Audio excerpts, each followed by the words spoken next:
Alright, what's going on, guys? It is time once again to dive into the secrets of Elden Ring, of which you might be thinking there's not many left. And that is true to an extent as far as we know. As it stands right now, Elden Ring has been combed through so thoroughly, the investigations into the rabbit holes that this game has to offer, and many of the mysteries that we had when we first explored the lands between have been solved. However, we've got some good secrets to talk about today, and a lot of things that have just been noticed this far from release. So you know how this goes. If I show you something today that you didn't already know about the game, then do me a favor and leave a like on the video and subscribe to the channel. Around here we talk about all things Elden Ring and FromSoftware. But with all that out of the way, let's get into the first one. Just this past week, the new Colosseum update or DLC 01 for Elden Ring just dropped. And let me just say, if you have not been playing the Colosseums, this is some of the most fun I've had the entire game, and I highly recommend them. Personally, my favorite mode is the 3v3 team battle with spirit summons in the Caelid Colosseum. It is absolute chaos. This is the first time we've been able to use spirit summons in multiplayer, and it allows for some pretty interesting things to happen. In my guide video to the Colosseums, I talked about how some of the most powerful spirit summons that we have in PvE might not be the best option for PvP, and instead some of the more unique spirit summons that don't get a whole lot of use have an opportunity to shine here. However, there's a new factor that you might want to think of when choosing the spirit summon that you want to take with you into battle. Because did you know that your spirit summons can actually be stolen with the Bewitching Branch? Take a look at this. My opponent is using the Great Shield Skeletons, and I'm able to strike it with the Bewitching Branch, making that skeleton turn on its allies. You can see that he's now fighting all the other skeletons, effectively shutting down the summon for the opponent. Now the Great Shield Skeletons really aren't that big of a threat, but this works for a lot of others too. Surprisingly, it even works on the Battle Mage summon, which is surprising considering that he was originally a boss. You can see he's got the pink glow of the Bewitching Branch on his eyes, and begins fighting the opponent's Mimic tier. But one thing I did notice is that after I died, he did start attacking me, so it's not like they completely work for you. Instead, the Bewitching Branch makes them volatile. You can see that his Cannon of Haima spell knocks back both of the opponents that were chasing me. However, the spell was originally aimed at me. I did try this on both the Mimic tier and the Black Knife Assassin to no avail, so it seems like it only works on spirit summons of enemies that it also works on in the overworld. You might want to also keep in mind that if you do bewitch the spirit summon and it kills the host that summoned it, then obviously the spirit will die as well. But either way, this is a really cool trick that you'll want to try out next time you're in the Colosseum. I know Bewitching Branches are very rare and they are pretty hard to craft, but try to load up on them and carry them in your back pocket, because if you can pull it off, it's really gonna surprise your opponents. A question that many people have had for a while is, why are the Tree Sentinels the only enemy in the game that can't be dismounted from their horse? Enemies like the Kaiden Riders, the Knights Cavalry, and the Albinaric Archers can all be dismounted from their rides by dealing massive amounts of poise damage or simply killing their mount. And if it's possible for a boss like the Knights Cavalry to be dismounted, then why can't we do it to the Tree Sentinels? When it comes to a realistic gameplay reason, I'm not entirely sure. However, an interesting detail within their appearance may point to a lore reason of why this is. If you've ever gotten the chance to sneak up on a Tree Sentinel and observe their appearance, then there's something you might have noticed. The little interlocking shapes that we can see hanging down on the Tree Sentinel's armor and the horse armor are actually a chain that's tying the Sentinel to the horse. If you look really closely, you can see that the chain itself is moving with the breadths of the horse, indicating that it's part of the horse model. And it's not a belt that's on the Tree Sentinel like a lot of people thought. So it's just an interesting detail as to why they can't be dismounted, because they're literally chained to their horses. And it makes you question why the other mounted enemies don't do this as well. But that's a cool detail I never noticed personally, and let me know down below if you already knew that or not. When it comes to the endings of Elden Ring, by far the most tragic ending, and definitely the bad one, is burning away the world with the frenzied flame. But there's a lot of things about this ending that make it especially heartbreaking. For me personally, I hated hearing Melina beg us to turn away as we journeyed closer and closer to the Three Fingers, and knowing that we inadvertently killed all the characters we met along our journey. But did you know that there's an extra detail in this cutscene that makes it even sadder? And it's a sound that I never noticed, but go ahead and give it a listen and try to spot it.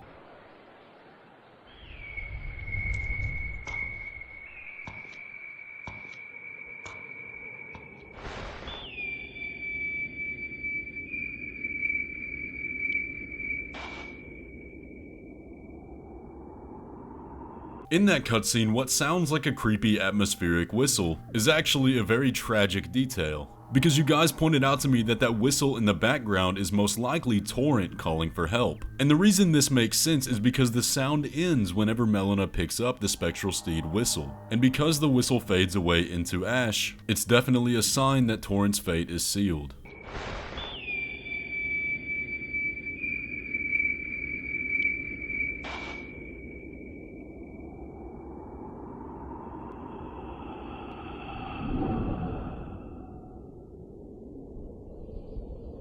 But when you guys told me about that detail, I honestly didn't believe you at first, because I thought that was something I definitely would have noticed, but man, that adds a whole nother level of tragedy to this cutscene. But now I want to shift gears for a minute and take our focus back to the Colosseums. When this update dropped, so much of the focus was on the actual Colosseums themselves that not a lot of people took the time to actually go through patch 1.08. Now this patch did a lot of things, but there was a pretty big standout here. In the general balance adjustments, it says increase the speed of some attacks and reduce the recovery time for the following weapons: the two-handed twin blade, the Reaper's fists and claws, with the standout here being the fists and the claws. Now when we read updates like that, typically it's not too big of a deal, but what you may not have realized is that the fists and the claws are now way better. Clipstate here showed the difference between 1.07 and 1.08, and the combination of increased speed and recovery time has taken these weapons, which are very punishing to use, and made them entirely viable now. I know I've been wanting to make a claw build ever since I got the weapon for the first time, but I've never actually gone through with it. However, now is the time to pull these weapons out. They are so much faster, and this includes all weapons that fall under the fist or claw category. For example, G9 showcased how awesome the Katar can be, because the attacks are so much faster than you can be punished for using them. So I would definitely recommend checking out these types of weapons and taking them into the Colosseums when you're ready. Even if you're not into PvP, this is a substantial buff that you might want to try out in PvE as well. And it's also a flagship point of why you always want to test what the patch notes say, because you never really know how good a buff or a nerf is going to be. But let's talk about the lore of these Colosseums for a minute. The Ritual Sword Talisman describes the arenas as being a place of ritual combat, and the Gladiator set says that the gladiators fought here with the images of snakes, where the crowds enjoyed seeing the snakes be beaten. However, in the age of Radagon, this practice was outlawed, and the gladiators were instead sent to be the guardians of Erdtree burial. Now it is said that this practice of Colosseum combat honored the Erdtree, so why would the gladiators who bear the image of the snake, which is known as the enemy of the Erdtree, be tasked with upholding Erdtree burial? I think we have a bit of a dark secret here. You see, we are no longer in the age of Radagon, and ritual combat has started up again. This combat is sanctioned under the image of Queen Marika, who we know resides within the Erdtree. So the question becomes, why did this bloodshed honor the Erdtree? I think there's a pretty sinister answer. Erdtree burial is one of the highest honors in the lands between. However, I think it's a bit of a lie, because we find more bodies at the foot of the Erdtree than anywhere else in the game, and we know that the living jars go out and collect bodies that were not selected for Erdtree burial and bring them to the roots anyway, which is why we commonly find these jars around grave sites that have since been emptied. So I think what the true purpose of the Colosseums is an endless source of bodies to fertilize the Erdtree under the guise of a hero's death. If you want to learn more about that topic in a much deeper analysis, check out my video about the mushroom theory. I think it's probably the best video I've ever made.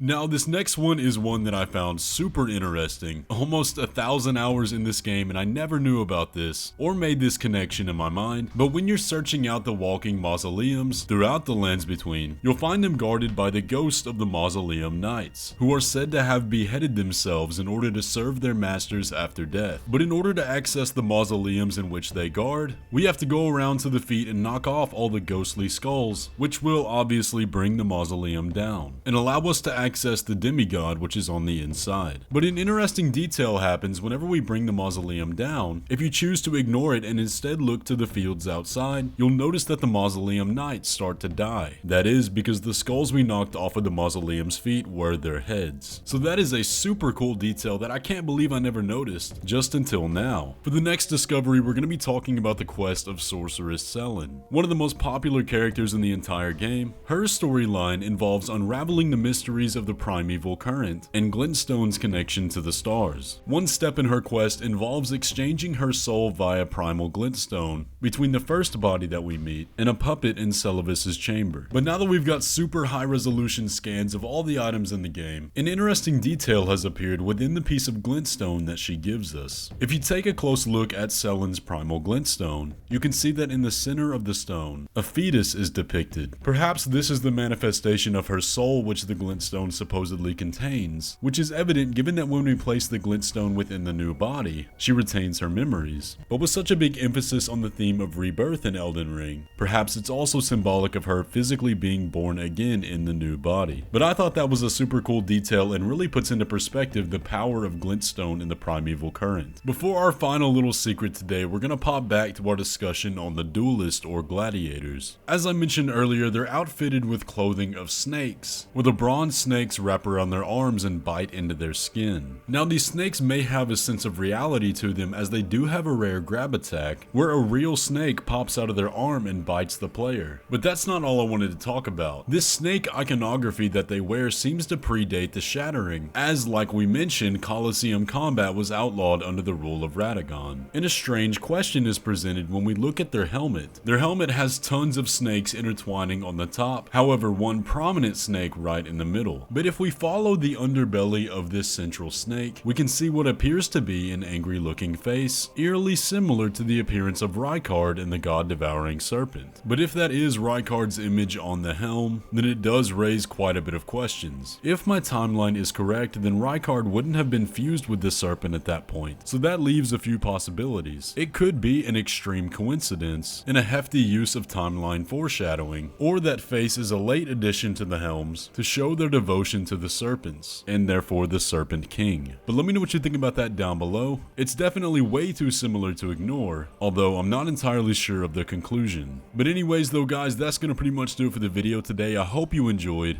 I guarantee I showed you at least one thing that you didn't know on this list. There's no way anybody knew all of those. But of course, if I did, be sure to leave a like on the video and subscribe if you're new around here. As of now, this has exhausted my list of secrets. Hopefully whenever the DLC comes out, we'll have a lot more to dive into. Bandai Namco just teased that more news is on the way in the coming days and weeks, so I'll definitely have you guys covered on that. So be on the lookout for a video whenever that drops. But of course, until then, I'll catch you in the next one.